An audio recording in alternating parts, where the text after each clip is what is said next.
Partners Meet and Chat session for this month. We are glad to have you all on board. So, the topic for this session is emotional intelligence, managing your emotions in the workplace.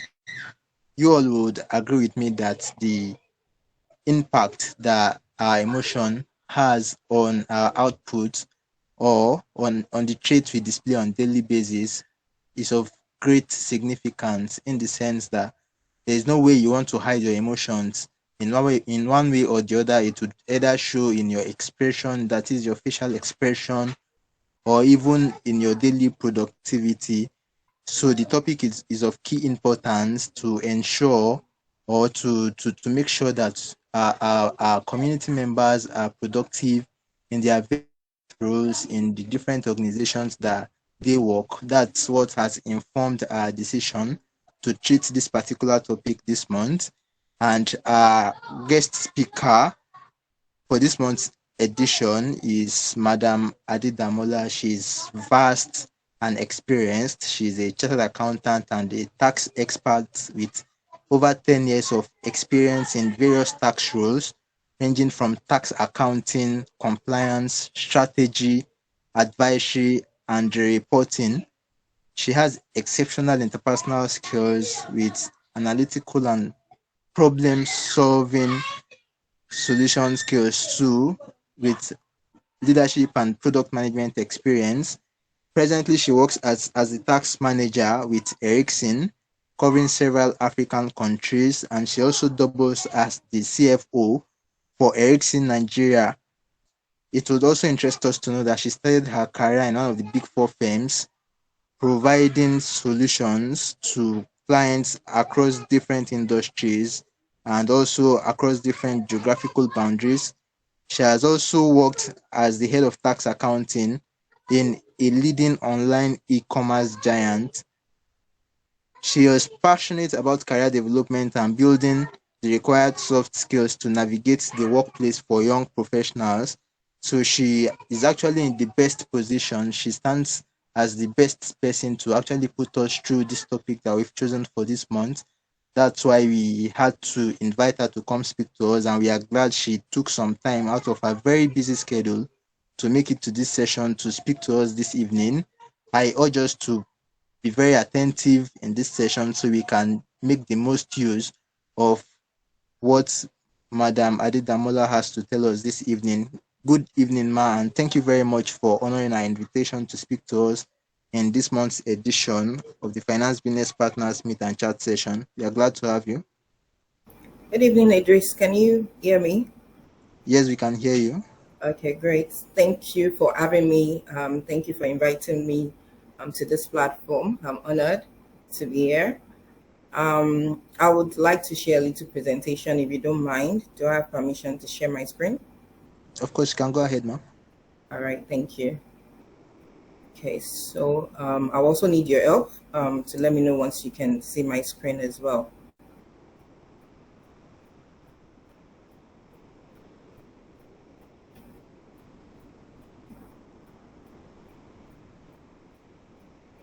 Okay. So do let me know once you can see my screen. Okay, you can see your screen now. Okay, awesome. So thank you for joining in, everyone. I'm glad to have you here with us this wonderful sunny afternoon in Lagos State, Nigeria. Um, my name is Adedamola, like I was introduced, and forget all the plenty English, but I'm a chartered accountant. I'm a finance person, like most of us here. And why we are here is because most of what we learned in school, and of course what we learned while we are writing ICANN or on the job, nobody ever took time to teach us about some soft skills. Nobody taught us about emotional intelligence, which plays a big, factor in the workplace, and not just even in the workplace. It plays a big factor in life actually. A lot of things will play out around you, and sometimes you find yourself at a disadvantage because you're not sure of what's going on or why. Why would somebody else, be chosen over you? So that's where we're here today to learn and to take, key action points of what we can do going forward. So for me, my greatest takeaway will be to decide that today, from this session, what am I going to start doing or what am I going to stop doing?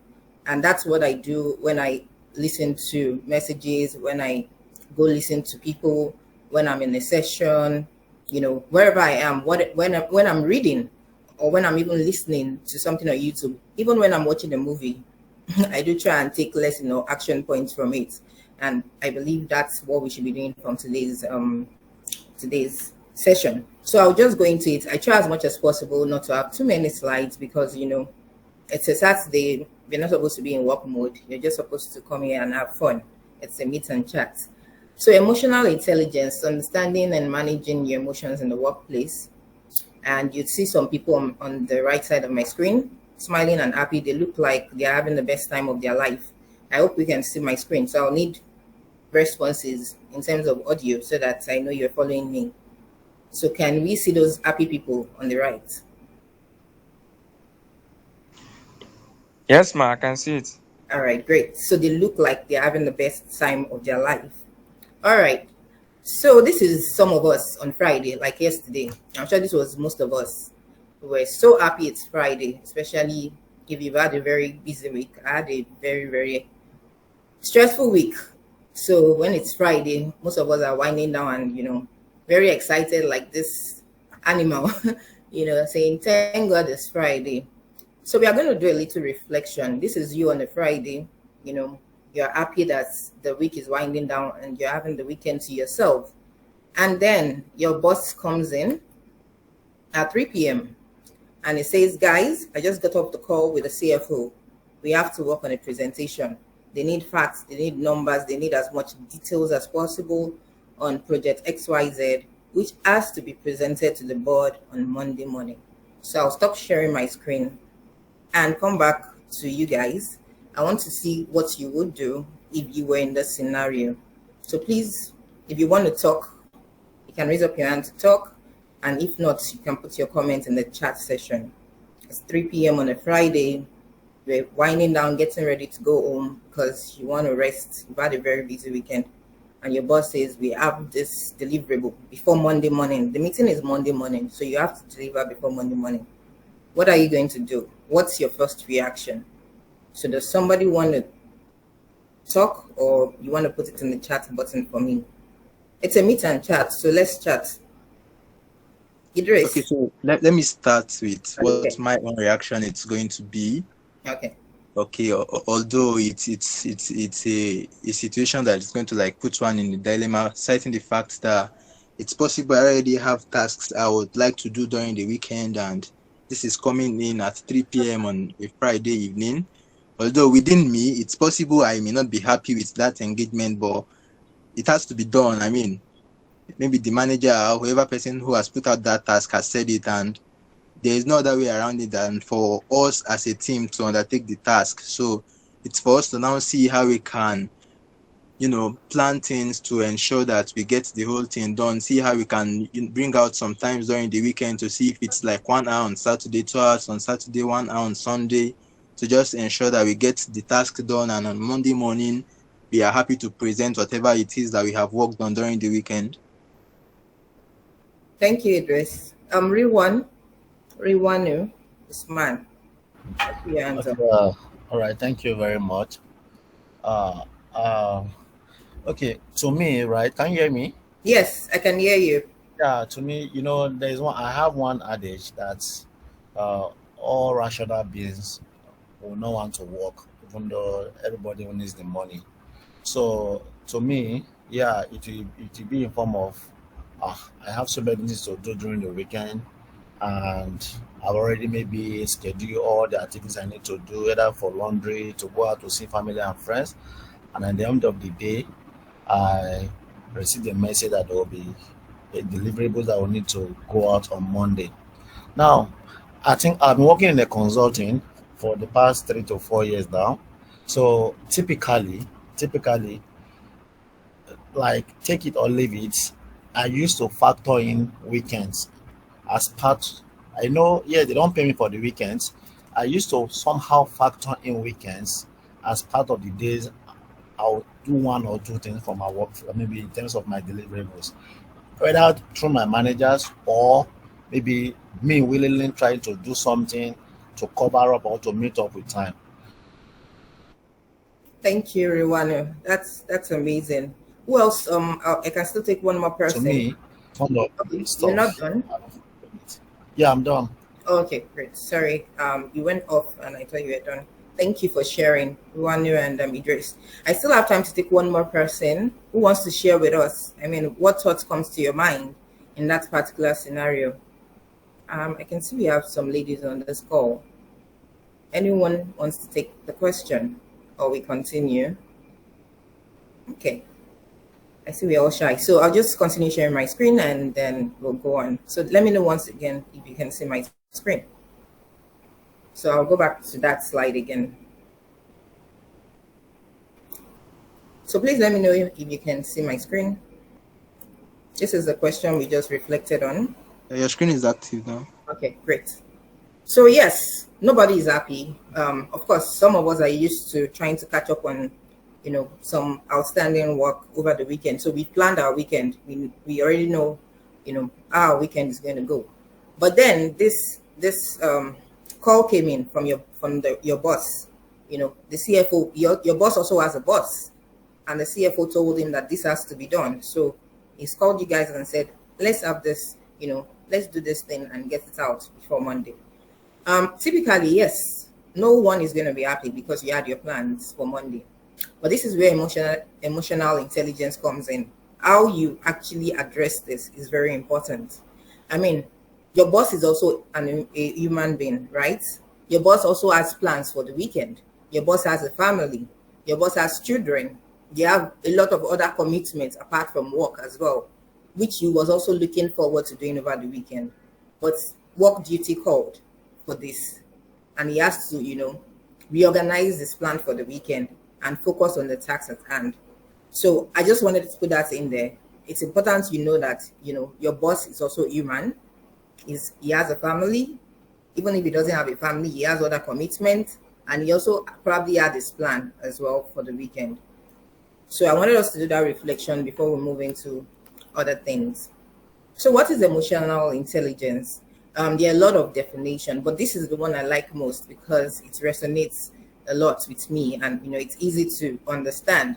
It tells you that it's the ability to recognize and understand your own emotion, other people's emotion, and then you use that awareness to guide your thoughts and behavior.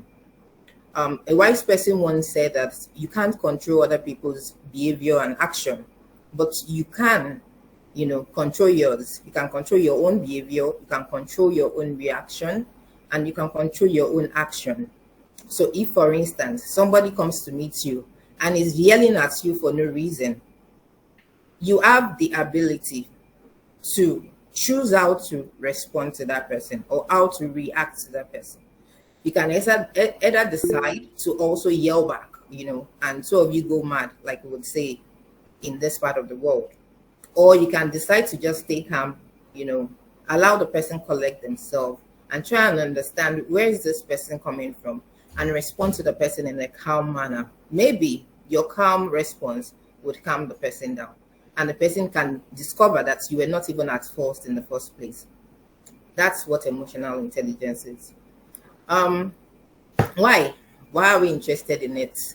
So apart from being very good, technically, we are accountants for most of us and other professionals that might have joined this call, you're very good at your job in terms of technical skills. I mean, you're good 100%, but technical skills are not enough to navigate the work environment. You probably have observed that, there are some people who are not as good as you. They're getting promoted, they're getting bonuses and other things. They're advancing in their career more than you. And you'll be wondering why, because, I have all the technical skills. Well, maybe your emotional intelligence or EI is lower than theirs. Probably that's why you're not moving forward. Of course, there might be other factors, but you might want to consider your EI. That's your emotional intelligence, quota. That might be somewhere you're lacking. So what's the importance? I have it on this slide. It improves your relationship. You improve your relationship. Like I said, emotional intelligence is not just for the workplace. It's cut across your personal life as well. So it improves your relationship in the workplace, in your personal life, even in your family as well. It helps you to make better decisions. Like that example I just gave of someone who just came and started yelling at you for no reason. So if you've mastered emotional intelligence, it helps you to make better decisions. It helps you to manage stress and anxiety. We all know that it's very stressful living in Nigeria. I mean, nobody can deny that. But with emotional intelligence, you can manage the stress and anxiety that comes from it. You can manage it not just at work, even in your relationship with your neighbors, with your family members, with your children, if you have any, as the case may be. It enhances your communication skills. Communication is a whole subject entirely. So your communication, you know that communication is not just about what you say, but how you say it, how you react. And that was why I asked that question in the reflection, that how would you react? Some people, it's easy for people to see on their face how disgusted and upset they are. They can't hide it, right? It shows. Immediately they say something to you, people can read it on your face, how you feel at that point in time. So emotional intelligence actually helps you to enhance your communication skills. It increases your empathy and understanding. That is, it makes you more human. You get to understand people more, and then it helps you to achieve personal and professional success. And I believe that's even why we're here. People want to be successful, in your career, in your professional work. So, like I said, I just did a few slides. I still have maybe a few more, and then, we'll go on to other things. So there are different components in emotional intelligence. All these things I'm telling you, you can easily get it in a book. You can read it, you can check on Google, but you also need to know how does it relate to you and how to use it, which is very important. So these are the components of emotional intelligence. The first one is self-awareness, which goes back to our topic for today, understanding your emotions, right? So you need to understand your own emotions and how it impacts your behavior. There are different kind of emotions. There's joy, there's sadness, there's anger, there's jealousy, there's disgust. There are a lot of emotions. You need to be able to understand your emotions and how those emotions impact your behavior. You need to know your triggers. What are your triggers? What has to happen for you to get upset? You'd see that some things happen to you. You don't get upset, but they happen to other people. And, immediately you just see that this person has gone from 0 to 100. So you need to understand your emotions, understand how it impacts your behavior, know your triggers. Very important. The next one is self-management and regulation. Now that you know your emotions, how do you manage it so that you can achieve your goal? Some people have lost promotions, lost juicy job opportunities just because they don't know and they can't manage their emotion. So you need to know how to manage it after you've discovered it. Then I'll move to social awareness and empathy. You now need to understand and recognize emotion in other people. So like that's our reflection. I told you that your boss is a human being. Your colleagues are human. They also have a life like you. They have families. They have obligations. They have other things aside from work. So you need to understand and recognize their emotions as well, so that you know how to respond or how to relate or how to manage them. Then self-motivation. How do you use your emotions to drive motivation and achievement in the workplace? And then the last but not the least one, social skills or relationship management. So you need to apply emotional intelligence to interact and communicate effectively with others, right? You are aware of your own emotions. You're able to manage your own emotions. You can recognize and understand other people's emotion. Then you use what you know to now interact with them to achieve your goals. You use it to interact with them and communicate with them so that you are speaking the same language. You're talking to them in their own language. So these are the components, of emotional intelligence. Okay. So strategies, I'll just talk about strategies, and then, that will be the end of my slide, and then we'll move into discussing day-to-day work life and then question and answers and all that. So some strategies that I've put down here for, improving it, which I've even mentioned in my previous slide, is self-reflection. So when we talk about self-reflection, it means that you need to sit with yourself, to try and that's where self-awareness comes in. You need to sit with yourself and see, okay, this, or you even evaluate your week. So this is how I react. This is how I reacted this week. What are the emotions I felt this week? What were the reasons? What were the triggers for those emotions? In this self-reflections, I can also say you can also reach out to people around you who you interact with often, and you ask them that, guy, this week, what do you think? Did I, did I behave unreasonably?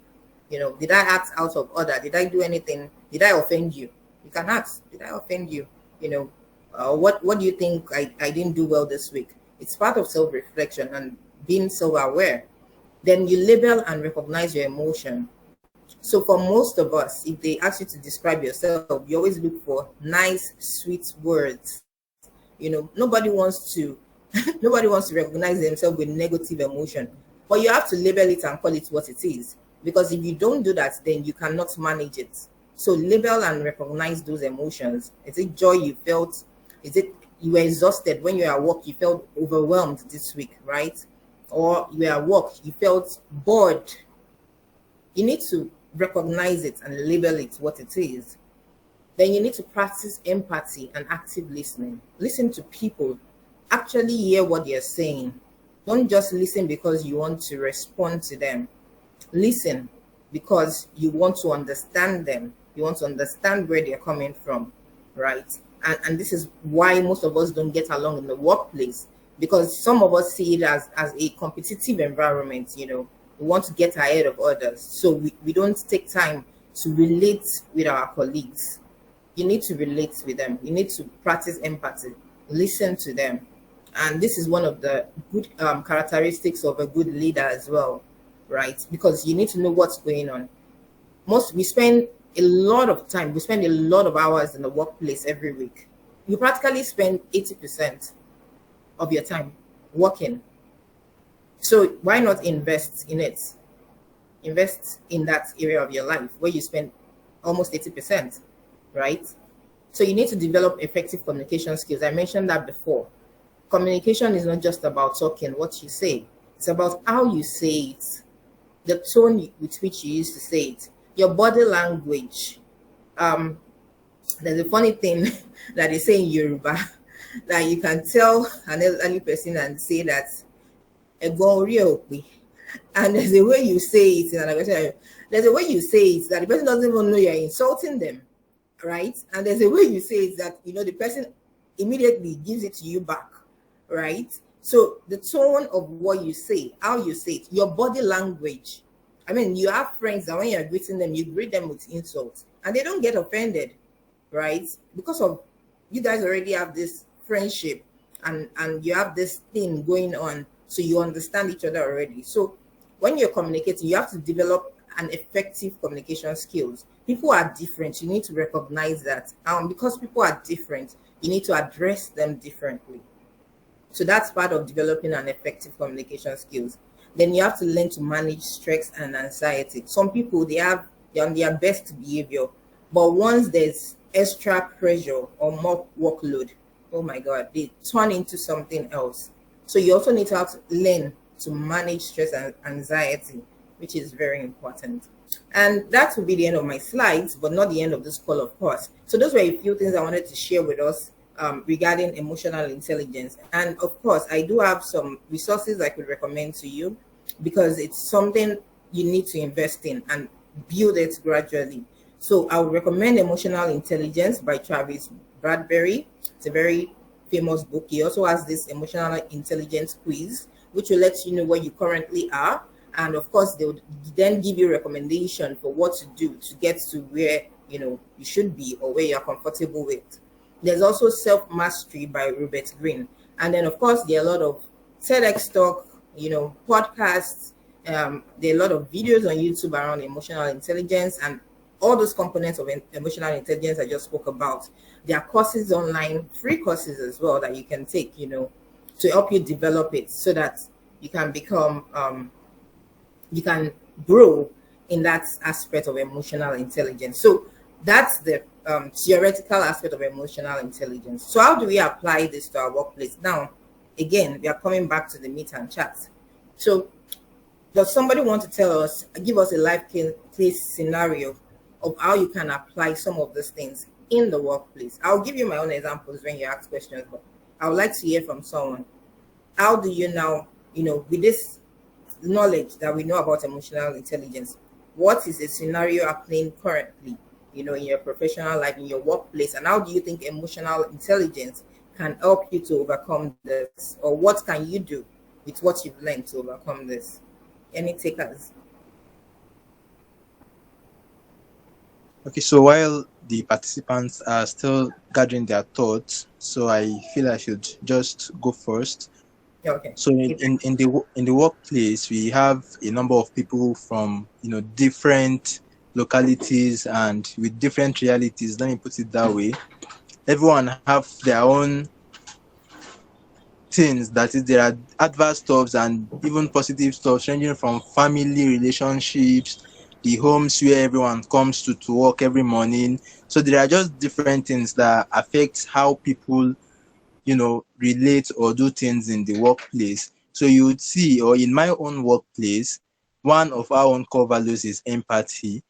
And with that, rather than you just understanding yourself alone, you're also trying to put yourself or to fit yourself into the shoes of others to see why they are acting in the way they act or the way they do their own thing. So that way, you are better able to manage some of the reactions that you would get from maybe your colleagues, your seniors, or even your managers sometimes.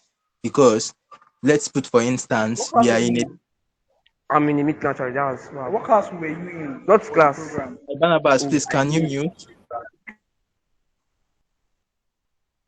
Okay, so as I was saying, it better positions one as a person to try to understand or feel what others are going through that makes them react in certain ways.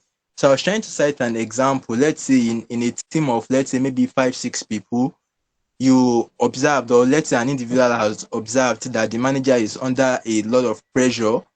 Let's say from the top, now there are lots of tasks or work to be completed. In that way, when the manager like wants the other team members to do stuff fast, or wants them to finalize the task that they are engaged in as fast as possible, maybe he or she raises his voice in certain instances, just like, okay, why haven't you done this? Why is this still pending? And all of those things. So rather than looking at it from the angle that your superior is like maybe shouting on you, all of those things, you can better imagine to say that, oh, or to understand that he or she is under a bit of pressure, and he's just trying as much as possible to manage you as well as manage the feelings he is having from the top management. So that way, you are better able to position yourself to not just react in a negative manner, but to come up to speed with what the manager wants, and be productive in that instance, and just make the whole situation better for everyone. So that's my own take. Thanks for sharing, Idris. And that's a powerful one, because that happens a lot in the workplace, right? Some of us feel that our managers are very wicked, or they are very unreasonable. But like you just said, from what we just learned, it's probably because they're also under pressure, right, to deliver. And that's why they are, on your case, trying to get you to also deliver, so that you can meet up with your client's expectation, or their boss's expectation. Remember, I said your boss also has a boss in most cases, right? Thank you very much for that example. Do we have any other person that wants to share? It's a very quiet meet and chat today. Or am I permitted to call people's names? Okay, thank you, Abubakar. Please go ahead. Yeah, good afternoon, everyone. Thank you for the wonderful presentation. So I'd like to look at it from the perspective of the team or the employees, relationship between the employees, not the bosses or boss in this regard. So I would like to give a real life scenario. I remember that when I newly joined a company. So the one of my colleagues then happened to be the first person to be employed. So when I joined the company, so he doesn't know that we are of the same position. So, but because of the fact that he was employed first, so he was thinking he's going to be the boss, like he was the boss ahead of me. So, like he was just trying to relate, like doing a kind of this boss stuff, like raising his voice, or like trying to bring a kind of command statement and all that. So, but how do I manage that? So, what I did was, because at times I do convert challenge to opportunity. So, anytime I see that somebody is challenging me in some aspects, I don't always react emotionally. I I like trying to be ahead of the person professionally, like trying to see what I can do better than that person. So as time goes on, so when I realize that this person is trying to, me, I already know that we're in the same position. But what I did was like try to improve myself professionally, try to gain some other things. Like, so at the end of the day, so thank God so later realized that um at least I'm ahead of him a bit in terms of some aspects, knowledge, and the like. Like in conclusion, see, at times we find ourselves in that kind of scenario. I think all you can do is to always find a way of, instead of reacting negatively, trying to find a way of like converting challenges to opportunity. So that's my own take. Thank you. Thanks for sharing, Abubakar. Maybe I can ask you a question in that particular scenario. What kind of relationship do you have with that person, after that incident? Sorry, I can't get you. What kind of relationship do you still have with that person after that incident? So after that, we do organize trainings at times, our boss can call us for training, during the process of discussing. So there are some ways I answer questions, there are some ways I put in my discussion. So like from there, he's able to know that, but in a nutshell, we do relate after that. So, and we settle our things, and everybody goes in his way peacefully. Thank you, Abubakar. Thank you. So, why I asked that question? Okay, I'll take you on your last shortly. So the reason why I asked that question is because in that kind of a scenario, if you don't manage it, properly, you might have yourself a lifelong enemy in the workplace, and it could backfire. Like you said, he probably joined before you, so you probably know some things, about that environment that you probably don't know. So in that kind of a scenario, I mean, that's a great scenario for you to exhibit that emotional intelligence, trying to understand, the person, and then of course managing the relationship, which was the last point we learned about, because that relationship can be mutually beneficial. Yes, you might be 100% in technical skills, but he might also have some other things that you could learn from. So imagine if you had burnt that bridge, you probably won't have those learning moments with him. Thank you. So Eniola, yes, please. All right, thank you so much. Thank you for the lecture so far. So my take home is that and this is something I actually want to apply to myself, that I should see my colleague and I should get to listen to them. I shouldn't see them as a competitor, because most especially in Nigeria or in most workplaces, we see ourselves as competitors. But today's lecture, I realized that we're actually not competing with ourselves. Everybody have different places to go to. Everybody have different aspirations, visions, and all. So the best thing to do is to try to listen to what they have to say and not come up with responses to whenever we're having any conversation. Thank you so much for this. Thank you, Neela. I love that. That's fantastic. Yes, it's not a competition. And speaking of having different goals in the workplace, everybody do have different goals. Not everybody, wants to be promoted. I was having a discussion with one of my friends this week, and we're discussing, about how, in our career paths or in the professional work, different people have different goals and different aspirations. And those goals and aspirations do change over time, right? She was in a part of her life where she feels like she wants a job that gives her flexibility. It's no more about the money. For me, I've been lucky to work in 3 different companies, and I had 3 different goals in those 3 different companies, right? At the point in my life, I just wanted a little bit of, my initial workplace. I was working with consulting, was very fast paced, and I did learn a lot from that. But I wanted to step down to a slower environment that is not that fast paced. So that was what I did in with my second employer. I was working, yes, but it wasn't as fast paced as before. So that was what I needed at that point in time, in my life and in my career. And then of course, when it was time to move on, and I evaluated and said, what are the next steps in my goal and in my career? And I realized, okay, this is what I want next. Then I moved on, to where I could achieve what I wanted next. So it's important to know that not all of you're not competitors, like you said. No, it might look like you are, but you are not. We all have different goals. We all have different aspirations. So don't see your colleague, as competitors. Just see them as, people that you can, people you're working with. And this life is like a very small, the world is a global village. It's a very small world. Those people that you thought that you probably won't need later in life, you realize that you might still meet them sometime in the future. And, they might play a significant role in your life. All right, so I'll leave the floor again for someone. Do we have anyone else who wants to share before I just give a last talk and then we move into question and answers? Okay, so it's a very quiet meet and chat. I mean, a lot of people are not talking, but it's fine. So what I was also going to say is that it's very important that, you own your career. And that's what I try to share with young professionals anywhere I am. You need to own your career. You need to be intentional about it. Take ownership of it and build whatever skills that you need to build, to grow. No matter what your goal is, build the required skills, learn what you need to learn, and try and make sure that, you achieve your goal. And like we said, everybody have different goals. So you are the one that will determine what your goal is, right? You're not competing with somebody else because you don't know what that person's goal is. So determine what your goal is and then look for mentors, look for people who have gone ahead of you, try and learn from their experience, go online, get resources, read, listen to podcasts, listen to TEDx talks.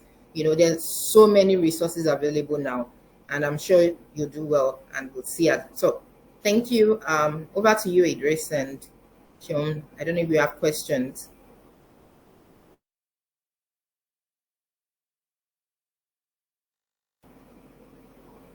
Okay, of course, we have some already lined up questions that the participants have shared before this time. So I would just shoot out some of those questions for you to share your thoughts on them. All right, I'm with you.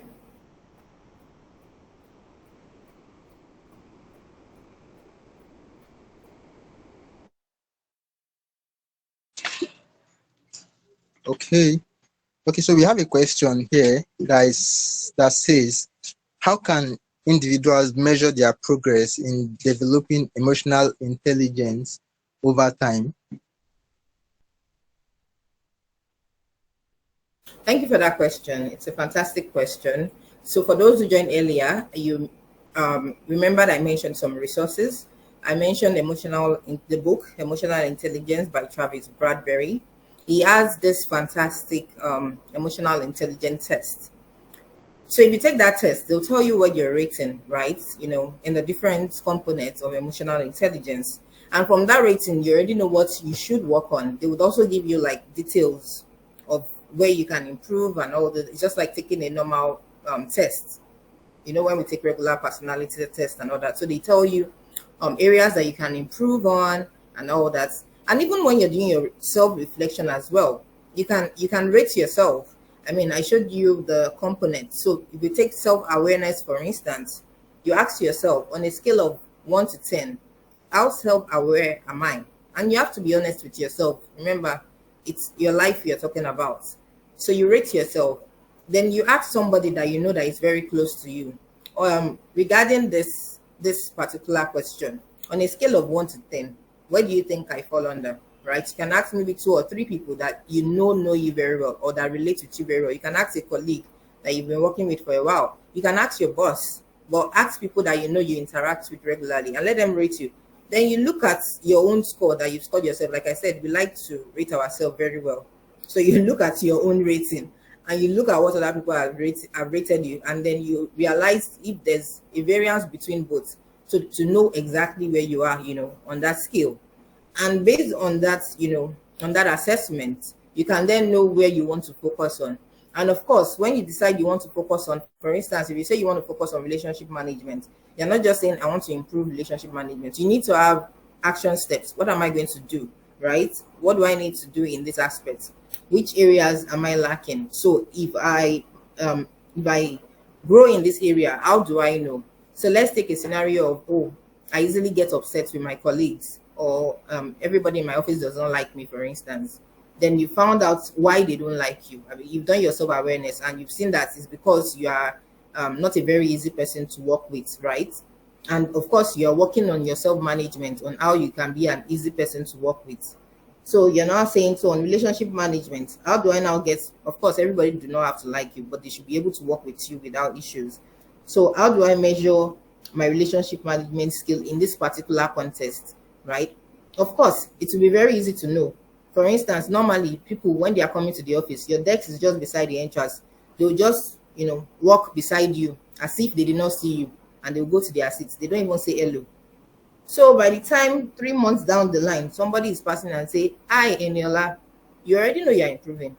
That means something has changed, right? So those are practical ways to do it. So it's not just about setting goals, theoretical goals. It's about setting goals, that can be measured and that you can see. So I hope I was able to address that. So that's how you measure it. So it's specific to you. What are you trying to improve? Do your test, know where you are. What are you trying to improve? List out actionable steps and start doing those actionable steps. And then start watching out 3 months. If 3 months you've worked on those steps consistently and you're not seeing a change, excuse me, please, that means your steps are not answering that particular need. So probably you need to revise it. Or maybe you even need to get help. You have a colleague that you see is doing better in that place than you. Reach out to the person and say, please, this area, I'm struggling, but I see you're doing very well. Please, how are you doing it? And from what the person tells you, listening again plays an important role. So from what that person tells you, now try and see if you can draw up, actionable steps. And then you watch again 1 month, 2 months, and see if there are any improvement. Then you can also get an accountability partner. Who is an accountability partner? Eniola is my friend, and I say, "Hi, Eniola. I'm doing a sort of self-assessment and self-review. I want to improve in this area. So this is what I plan to do for the next 3 months. I'll be doing this consistently. At the end of the 3 months, this is what I expect to see." So month 1, you tell Eniola, this is what I've done this month. This is what I've noticed, right? This were the significant improvement, or nothing changed. Month 2, you go back and tell Eniola, right? Month 3, you go and tell. So what? Because you know that if you don't even go and tell Eniola will ask you, because she's your accountability partner. You'll be motivated to do those things, and at the end of the day, you should get results. I hope I addressed that particular question well. Idris? Yeah, I think you did. Thank you for sharing your thoughts on that. So there's another question here that says, how can individuals recognize and understand their own emotions better in the workplace? Okay, thanks for that question. Again, I think it was addressed in the slide, but I would say it again. So number 1, you need to do self-reflection. It's very important. And I asked before, you sit down, like today is a Saturday, you sit down and ask yourself, how did my week go, right? There are a lot of ranges. If you go online and Google, there's an emotion wheel. There are different ranges of emotion on that wheel. You can look at all those emotions and say, what are the emotions I displayed, this week? Look at that wheel and look at it and check. Was I happy? Was I bored? Was I sad? Was I was I overwhelmed? Right? And then after you list out all the emotions you believe you felt in the week, you ask yourself, so what happened? Why did I feel the way I feel? Or what was the trigger? Right? What made me feel that way? For instance, was I overwhelmed? Why was I overwhelmed? Now, let me give you a practical example. This week, I was overwhelmed, but I knew why I was overwhelmed. And maybe a couple of people didn't know I was overwhelmed, right? I mean, because I had a lot of meetings this week. But I knew why I was overwhelmed. I was overwhelmed because my workload increased. Why did my workload increase? I had 2 of my colleagues who were sick this week, so they couldn't work, right? So I had to attend to their work in addition to mine. So I realized that, yes, I was overwhelmed, But I also told myself at the end of each day that I need to know how to manage, this workload in such a way that nothing gets how do I put it? It doesn't result into a big issue for the company.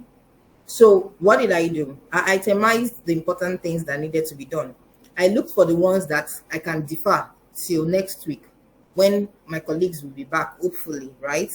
I looked for the ones that I could delegate to other people, which I did a lot this week. So fortunately for me, I found people that could help me do some of the work. So I delegated it to them. All I needed to do was, and of course, I built relationship with them. So they were willing to do the work.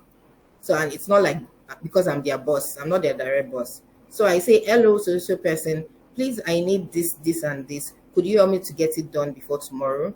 And then, of course, I send the email. And then I go on my Teams chat and I send the person a chat. Hi, social person, I sent you an email. Please, I need your help. And they said, okay, and then they reply me and say, fine, I'm doing so now. I'll get it done by so. So that is a practical way, to know your emotions, understand the trigger, and know how to address it and manage it. I hope that answers your question as well. Idris, are you still here? Yes, I'm here. I think it does. So there's another question here. The person is asking, or the person is saying that I work in a team of 5. How can I effectively communicate my emotions and needs to my supervisors or team members? Okay, thanks for that question. So you work in a team of 5. How do you communicate your emotion? So let's start with, if you're saying you want to communicate your emotion, it means that you already know, you're self-aware, you know your emotions, right? And the next question I will ask is, do you know how to manage your emotion? Now, remember the reflection question we started with. There was an incident and something needed to be done. And of course, we got responses from people, which were fine. Because in that kind of a situation, you can't tell your boss that, Oga, I'm not working. I was hired for a 9 to 5, Monday to Friday. I don't do weekends. Meanwhile, I've done that before. And that was not the manner in which I said it, which falls under relationship management and communication.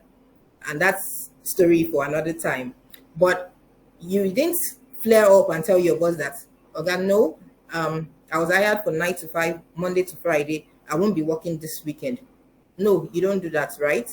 So what you did was, internally, you were not happy. But you told your boss, okay, what's the plan? How do we go about, meeting this deadline? And of course, I believe if you have a good boss, it would delegate the task, they split the task into pieces and delegate everybody's one to them, right? And then you yourself will decide how to do it. Okay. So moving back to your question, you don't necessarily need to communicate your emotion to your supervisor. And it depends on what kind of emotion you are even experiencing. For instance, you are sad. You want to go and tell your boss that you are sad. Why would you tell your boss that you are sad? That's not why they employed you. And I'm not saying your boss shouldn't show empathy. No. But that's not why they hire you. So it's not, emotional intelligence is not about really communicating your emotion to others. It's about you understanding your emotions, managing it, right? Understanding other people's emotion and relating to them based on those understanding, right? So you don't need to communicate your emotion to them. Your own is, your emotion, learn how to manage it, understand the other people on the team's emotion, and learn how to relate with them from that angle. That, of course, if somebody upsets you, that doesn't mean you don't sit them down later and tell them that, they offended you, right? But at that point in time, you don't have to start yelling at them in the office, which is a professional area, and saying, I'm upset with you, and start calling them names. In that situation, you're not managing your emotion. So for that particular question, again, I say, what emotion are you trying to communicate? What kind of relationship have you built with your team and your supervisor that you want to communicate that kind of emotion, right?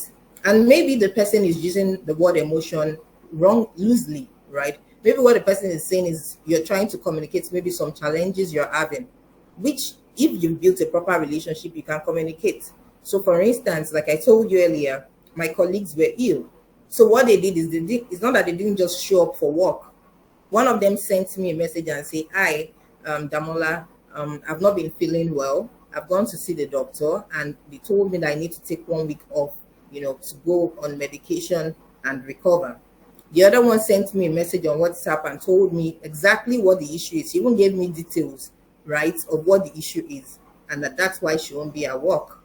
So in those two cases, they are not communicating emotion, but they are letting me to know that they are not going to be around for work this week, so that I can also prepare my mind in case they have work, right? And people are looking for them, so that I'm better equipped. I'm not just getting to work and seeing that all my colleagues are offline and everywhere is upside down because nobody can locate them. I hope that addresses your question, Idris. Yeah, thanks for that insight on that one. So there's another question here. The person says, "Hi, Adedamola, can you share any personal success stories that highlight the benefits of leveraging emotional intelligence in professional setting based on your own career journey?" Okay, great. 1 minute before I attend to that question. Yes, I was looking for my friend. She joined the call. So she's one of my success stories. Her name is Fisayo Oluwale. Please help me thank her. She's joining in live from Canada. I met Fisayo my first job at KPMG. So she's one of my success stories, if you could call it that. She's a fantastic person. She rose to a very senior manager position in KPMG before she moved to Canada, and she's currently a manager, assistant manager in KPMG Canada. Anyway, so why did I say she's one of my success stories, right? Sorry, I think I was on mute. Okay, so why did I say she's one of my success stories? I met Fisayo and I joined KPMG at the same time, right? Of course, you wouldn't say we eat it off, but we ended up in the same department, right? And she was my colleague. So, Eniola, and sorry, I'll be calling your name a lot, Eniola, but remember we said that the workplace is not a competition. But in that kind of environment, it would have felt like the workplace was a competition. But Fisayo and I developed a relationship that's now extended later beyond work.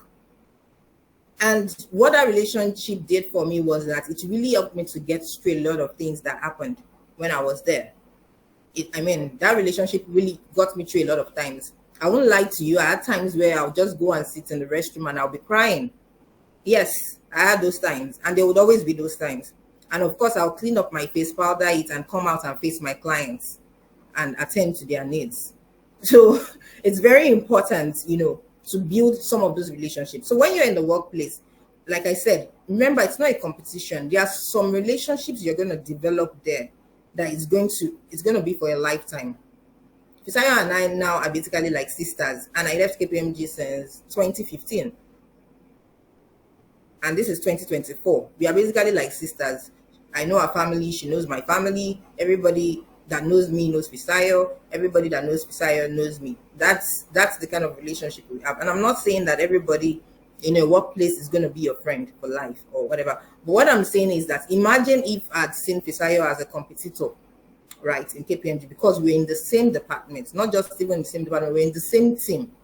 So if I'd seen her as a competitor and said that, oh, maybe they are not, if they promote her now, maybe they will not promote me, right? Or I'd given her some sort of attitude, over the years, for one reason or the other, or I've misunderstood her at some point because she said something I didn't like, and I yelled at her and she yelled back at me and we moved on, I don't think we'll be where we are today. So Fisayo is one of my success stories. Then maybe I'll go to other success stories. So in my early career, I had to deal with different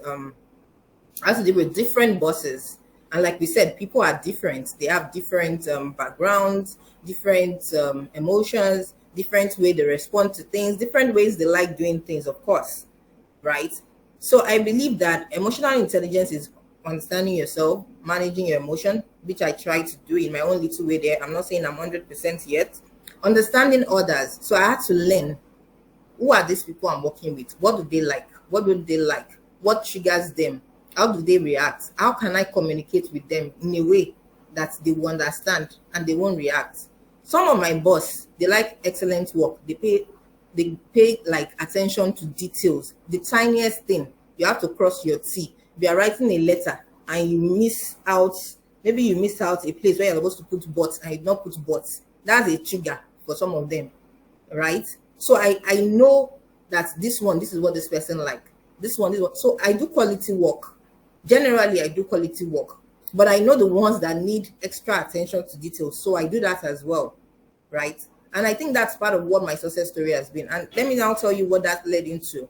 So when I left my first job, I didn't have an offer yet. I'd resigned from my first job. I got a call from one of my former bosses, and he said, "There's an opening somewhere. I know you're qualified for the job and you can do a good job. Send me your CV." And I sent my CV, and then they called me for an interview. And I was fortunate to get that job. While I was on that job and I was ready for my next move again, it wasn't even like I was ready for my next move. I wasn't actively job hunting. I got another call and they said, "Oh, somebody recommended you for this role. Please send us your CV. We'll call you for an interview." I think I even got 3 different calls like that saying somebody recommended me for that role. So those are success stories of where I am today. And one of those calls led to my current job, where I currently work in Ericsson, right? So those referrals came from people I'd worked with. Now, imagine I'd worked with them and I didn't have a good experience with them. I didn't do good work. I didn't manage those relationships. I didn't manage their own, emotions and reactions. I don't think I would be where I am currently today, right? Because nobody would recommend anybody that they don't trust or they can't, stand in for. So those are my success stories. So not just even from the professional career success stories, but also from personal. So I've shown you two. Desire is from the personal side, even though it started from a professional relationship. And then where I'm currently working also came from, the success story in my profession and how emotional intelligence, played a role. All right. Thank you, Idris. Are you there, All Idris? right. Thank you very much for sharing your story with us. Then, one final question that I have is, do you advise that we seek feedback from maybe our colleagues or peers at intervals in relation to how we are faring, especially as it relates to emotion or emotions? Okay, so thank you for that question, Idris. And I'm going to twist your question. So I won't say you seek feedback from your colleagues as relating to emotion, right? Um, I'll say you do need to seek feedback from your boss and from your colleagues, not necessarily for emotion purpose, but even to know how you're doing. Of course, it might give you some insight into your emotions, but you're not directly asking them about your emotions. And what does that mean? So for instance, I can give you a practical example. At my place of work, I do have check-ins with my boss, and when I'm having those check-ins, we discuss on what I've been doing, for the past couple of weeks. We talk on what was my goal at the beginning of the year. Am I moving closer to my goal? And some of those goals are not just work-related goals. I have personal and developmental goals as well. So we talk about that. And then, I do ask her questions and I'm like, okay, so in this area, when we discussed the last time, I felt like I needed to improve in this, right? And I said I was going to do this, this, and this. How do you think I have improved? Do you think I've improved or not? And do you have examples of how I improved or how I didn't improve? Right? That's a conversation with my boss. Then for my colleagues, I do have informal chats with them, or we could even be in a random meeting. We wanted to discuss, can chat me up and say, "Oh, let's have a quick chat." We wanted to discuss work. But after we finish discussing work, we start discussing other things. And we go like, "Oh, I saw your presentation last week. That was awesome." I'm like, "Are you sure it was awesome? Do you think there were some things I could have, changed? But there's some things I could have, said in another way? Or what do you think was the general reaction from the meeting? Do you think I passed across the message?" So that's getting feedback from my colleague. Then from those under me, those that work under me, it's always very informal. I don't go all out and say, was I mad at you this week? Did I shout out? No, I don't do that. And of course, I don't shout at them. So what I just do is while we are working, and when we are working, it's sort of like informal. We are working on a call because I try to keep it casual so that the pressure, it sort of manages the stress and offset the pressure. So while we are working, and we sort of turn it into personal gist. Probably we had a gist that we started the last time, and I asked, "Oh, so that thing we spoke about, what has changed? Has there been an improvement? And she was like, oh, thank you for that advice. I did try it and it worked. And I'm like, okay, fine. And then I go like, oh, I had this issue, on this job, this, and this person sent me this email. I think I copied you, right? Did you see my email? And she was like, yes, I saw the email. I'm like, do you think I was rude in the email? And she goes, oh no, it wasn't rude. It was very straightforward, pointing to the fact and all that. So that's a way to get feedback. So I'm not exactly asking her outright, oh, was I mad? Was I angry? Was I that? But I'm getting the feedback that I need, right? For what I need to use it for. So those feedbacks now, it's me that will now sit down and reflect on them, and look at, have I improved or I didn't improve? What do I need to do to get to where I need to be? I hope that addressed your question, Idris. And Rewan has his hand up. But Idris, did that answer your question? Yes, it does. Thank you very much. Real one, you can ask your question. Okay, thank you very much, Idris. Thank you very much, Adedamola, for the presentation. It was very, very insightful and educative.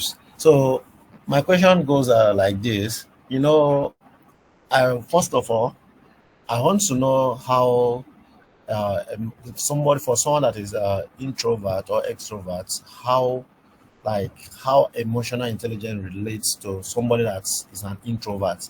Like you don't talk much, even though you know like what you are supposed to do at a particular point in time. But because you don't talk, people will feel that maybe you don't know this thing or you don't actually know what you're doing. And there's an instance I want to set again, what is a life experience, life scenario, whereby okay, you are reporting to your line manager. When you are reporting to your line manager, at the end of the day, there are some instances whereby based on the fact that you do more research to an extent, you love reading, you do research, you relate, you try to know the current trend and what is happening. At the end of the day, maybe during discussion or during meeting, when you try to air your view or maybe say what you feel like, okay, this is supposed to be the best maybe way possible, the line manager to an extent, you will be telling maybe some of your other colleagues based on the feedbacks they have given you that it's as if this guy is a threat to you guys, or this is that you guys should not be seeing the guy as a threat. Like these people you are telling this thing are my juniors, for instance, even though we are colleagues, they are my juniors, their level is below mine. But you are not telling them that they should not be seeing me as a threat, you as a line manager that I'm reporting to. So in this kind of instance, how can you manage this kind of person? Because at the end of the day, even though sometimes they are discussing and I know what they are discussing, even though they are maybe going the wrong way, due to the fact that I don't want anything that will like say, this guy wants to come and show that he knows all or over Sabi, all this kind of stuff.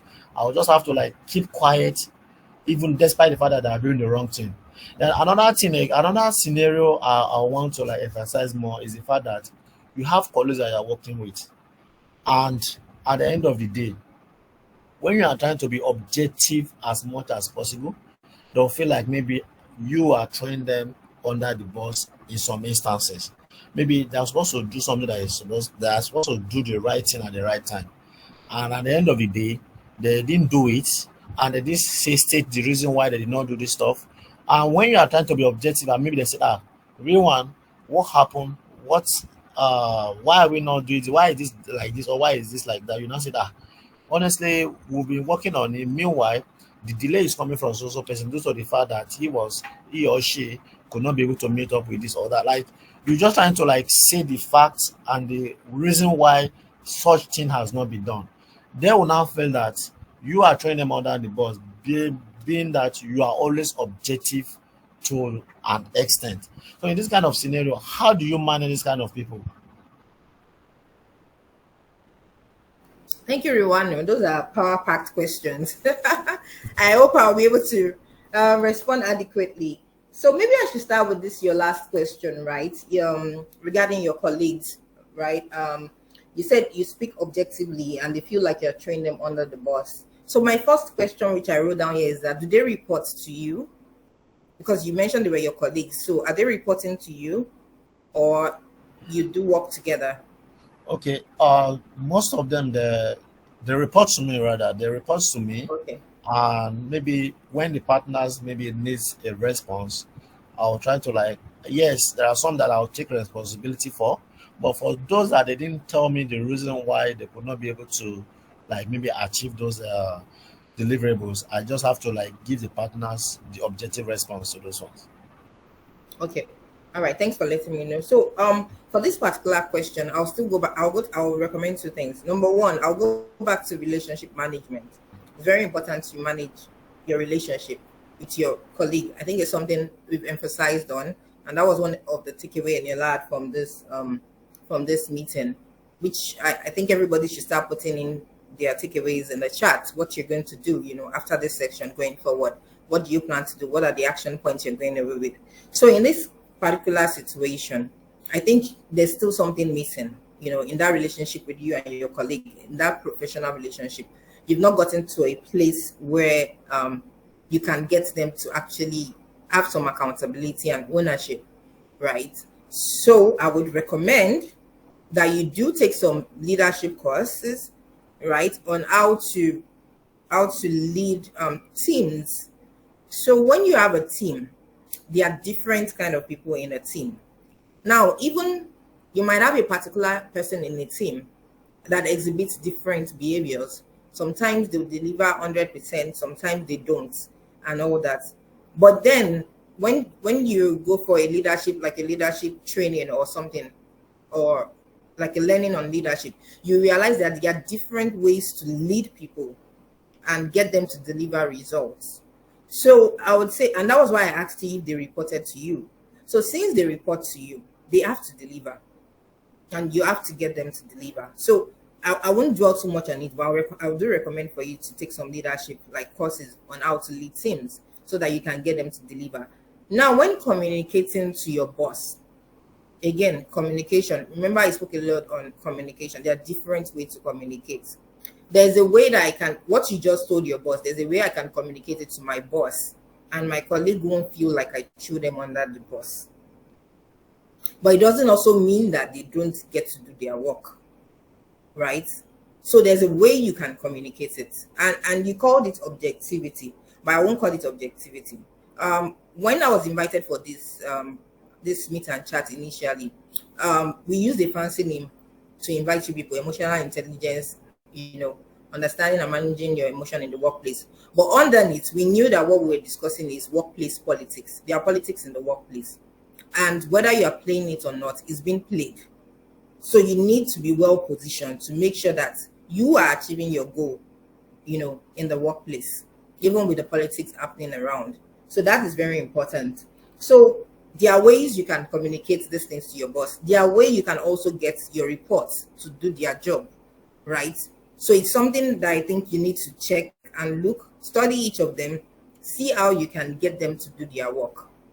And I don't know if you work in a firm or something, but I believe if you're working in a firm, in an accounting firm, for instance, I know they do something called evaluation, where they rate everybody on their job.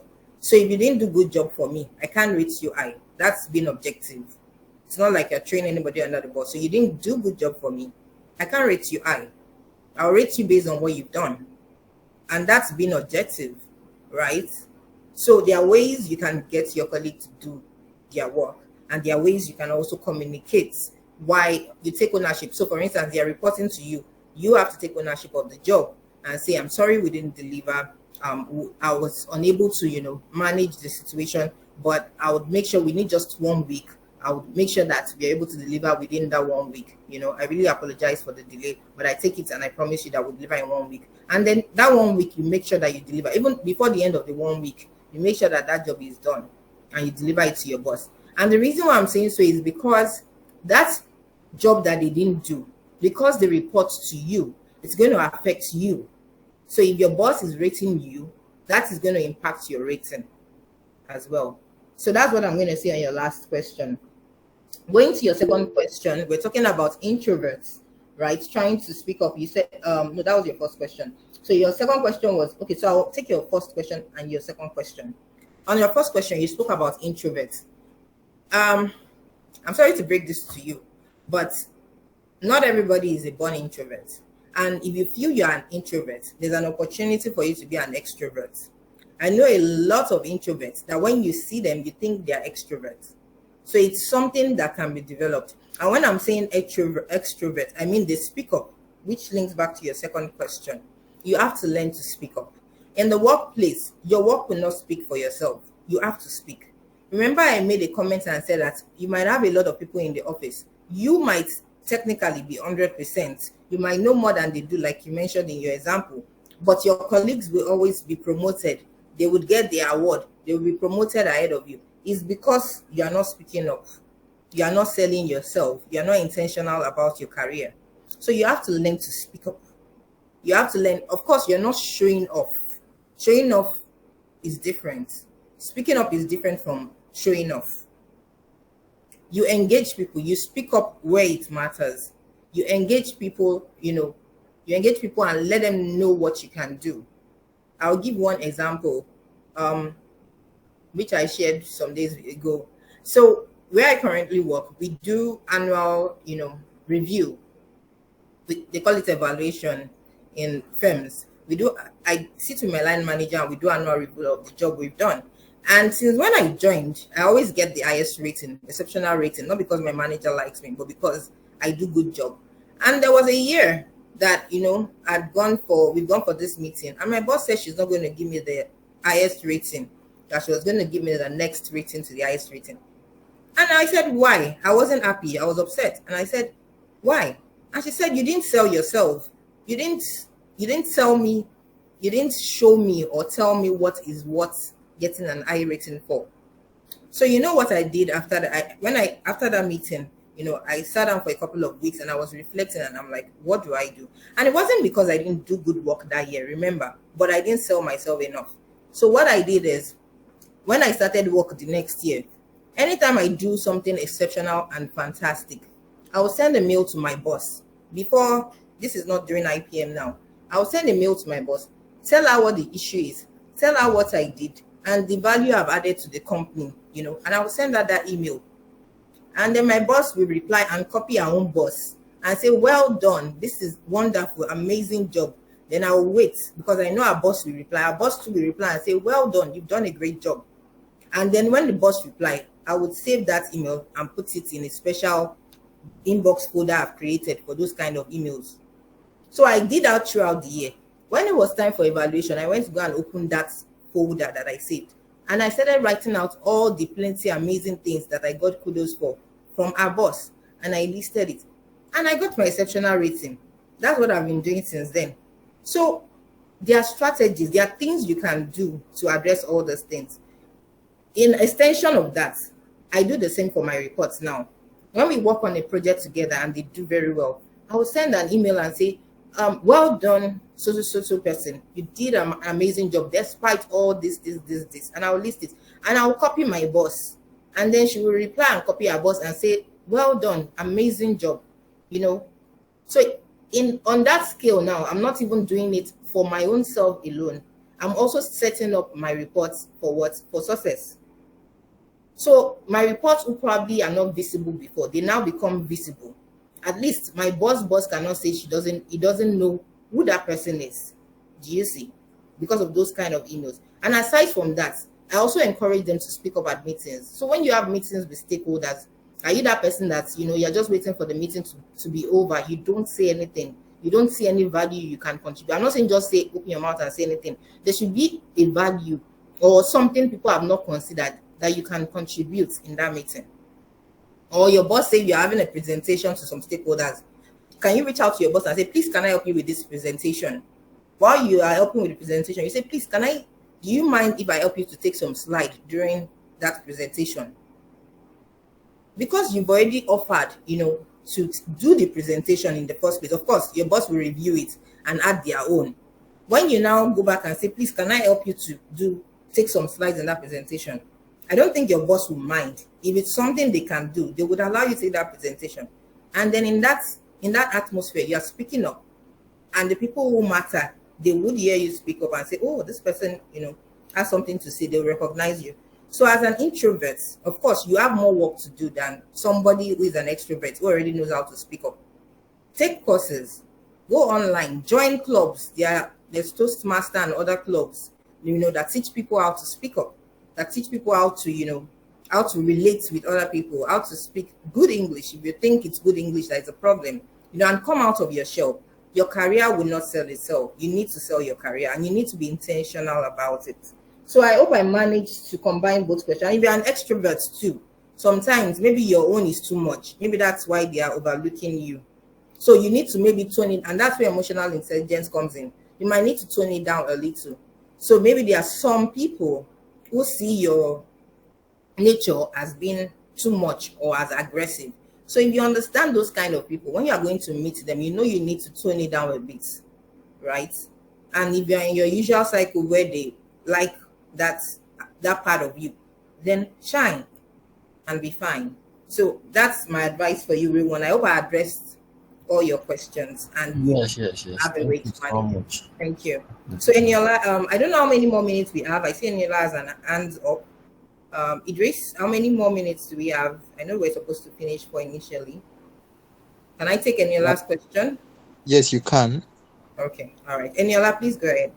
All right, thank you so much for the lecture so far. I've learned a lot. So I just want to ask a question. Like a few years ago, a friend of mine showed me a post that a colleague also showed her, that she saw on Instagram, that it says that your colleagues at work are not your friend. So, and when she showed me the post, I saw her reaction towards that post, like it was giving her a negative, she had a negative thought about it, and it also affected me too in a way. So maybe, for example, like I have issue with someone at work, and I'll be like, oh, that post, your colleague at work is not your friend. So what was I expecting before and all? And I've seen that post go viral, like it's on Twitter, it's on LinkedIn and everywhere. So my question is, what do you think we can do about it? What do you think we can do about it? Because a lot of people are not on this meeting, and I've really learned a lot that we are not here to compete with one another or anything. So what do you think can be done? How can we create our... Okay, thanks, Eniola. And I think you went on mute towards the end of your question. Are you done with the question? Yes, I'm done with the Okay, question. great. All right. So what can you do about it? One of them is to attend sessions like this, where you hear other people have gone ahead of you or people who you see are doing well. You want to hear what they're saying. Your colleague at work is not your friend. Yes, I would agree in a way with it. They are not necessarily your friend, right? I mean, they are your colleagues, except you both decide that you want to now develop that relationship, into friendship, like I did with my friend, Fisayo. So they are your colleagues. They are first your colleagues. Then if both of you decide you want to move that relationship to another level, then you do what it takes to move that relationship to another level. So in a way, I do agree that they are not your friends, but they are still your colleague, and you need to relate with them. And you need to relate with them in a professional way and not see them as competition. And again, I'll just go back to what we said earlier, Eniola. You have different goals. You don't know what their own goal is. Their goal is different from your goal. Some people, their own goal is just this place that I'm working, I'm just going to be here for 2 years or 1 year. After it, I'm out. Maybe your own plan is that this place I'm in, I want to grow, rise and rank. I'm going to be here long term, right? For a long time. Different goals. Some people and different reasons too why they are there. That's why I said they are not your competition, because you have separate goals. But they are your colleagues. And because they are your colleagues and you spend about 80% of your time at work, you need to build a relationship that, is positive, that works for both of you or for all of you, as the case may be. So you can't be in an office. Again, you go back to those emotions that, remember, you said you need to know your emotions. So when you're doing your self-reflection, there are some emotions that might be triggered by a colleague. Now, why are those emotions triggered? You want to know. Then you realize that because you and that person, you don't have a good relationship, or you're not talking to yourself. But both of you will resume in the same office. Probably sit facing each other for 9 o'clock in the morning or 8 o'clock in the morning till 5 in the evening. Imagine someone that you are sitting across each other and both of you are keeping malice, and then you are doing your work and making mistake because you are not in an emotionally good place. And then you'll be upset when you are going home and you shout at conductor because conductor did not give you a change. Those emotions are piling up. So why have that kind of relationship when you can build you don't have to, talk personal. Build a relationship in such a way that you can say I to each other. You can ask your colleagues for favor. Oh, please, can you help me to print that thing? And you're not afraid that your colleague is going to, manipulate what you're printing that will get you in trouble, right? So for social media, there are so many things that I can say about social media, but it's not popular opinion. There was a time in my life where I realized I was consuming too much social media and it was affecting me, because you are what you read, what you hear, what you take in. So there was a time in my life I realized that I was just taking, I would just be sitting and some random thing from social media would just cross my mind. And at that point, I just realized that, man, this is not acceptable. I need to control what I take in. So what did I do? Some of you might not do what I did. I deleted my Instagram app, deleted my Twitter app, deleted my Facebook app. Thank God, TikTok was not even out then, so I didn't have TikTok. The only thing I had was WhatsApp. Even the WhatsApp, I wanted to delete it, but I had some functional work things on WhatsApp, so I left WhatsApp. But what I did for my WhatsApp was I turned off the notification. So if somebody send me a WhatsApp message on my phone now, I won't see it. It's when I want to open my WhatsApp, I would see the message. So that was how I was able to control what I was feeding on. So the work, your colleague is not your friend, is your colleague trend. I didn't see it. Some of the trends, it's people that will tell me about it. But am I current with what is going on? Yes, current with what is relevant to me and I need to know. But I control what I consume. So if it's laid upon your heart and you want to be the one to be on social media, that you want to, enlighten people, change their view, it's a noble cause. You can go all out from it. Learn, be the master in your field, go out there, change the narrative. Amazing. But I would say start from yourself first. See how you can make yourself better. See how you control what comes to you and how you form your opinions. A lot of people, their opinions are formed by social media, which shouldn't be. But study yourself and see how your opinions are formed and try and be, emotionally matured person. Thank you, Eniela. Idris. Thank you so much. Are we fine? I'm Yeah. fine. Thank you. All right. So Idris, over to you. All right. So thank you very much, Adedamola, for speaking to us this evening. We appreciate your presence and we hope that by the time we invite you again to come speak to us in subsequent times, you would also create time to have a chat with us again.